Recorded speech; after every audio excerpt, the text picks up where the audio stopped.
committee had noted that in order to augment the operational requirements of the customs at air or seaports, CBIC had undergone cadre restructuring in 2014 stop.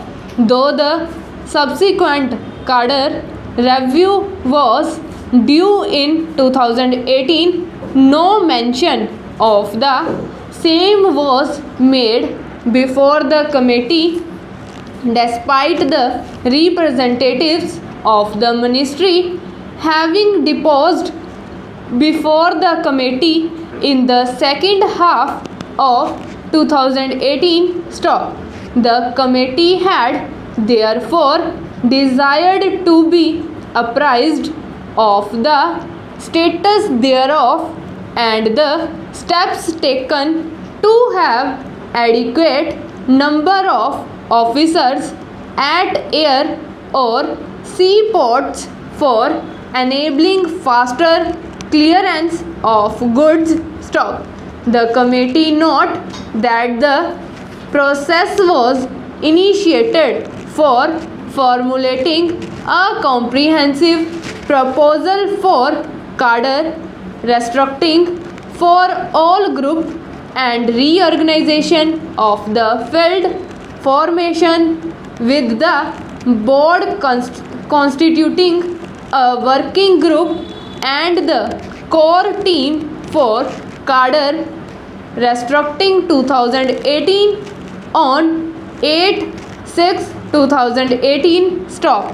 The cadre restructuring proposal was, however, approved by CBIC only on 25/2020 and forwarded to DOPT more than a year later, that is on 16/7/2021 stop.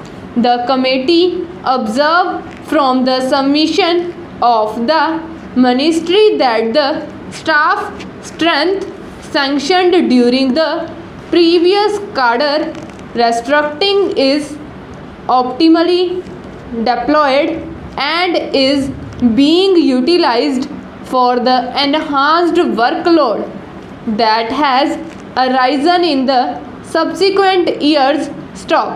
The committee are disappointed to note that it took 3 years to forward the cadre review proposal to DOPT and that the same continues to be under consideration stop.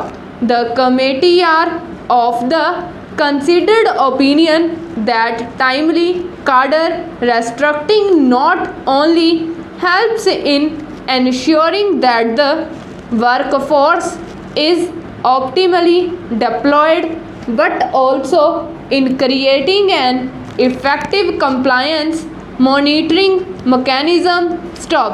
The committee feel that periodic cadre restructuring helps prepare and equip officers to face the challenges posed by automation and amendments in business process and skill gaps, etc. stop.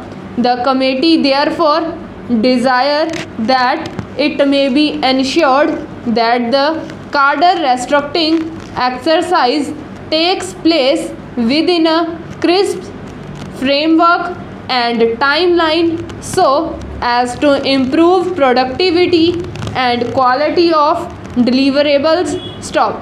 The committee had noted that on the issue of arbitrary high charges imposed by shipping lines, the cabinet secretary had directed that the nexus between shipping lines and container freight stations and the issue of excessive charges being levied by shipping lines may be examined by Ministry of Shipping, Department of Revenue, Ministry of Commerce and Ministry of Railways for appropriate action. Full stop.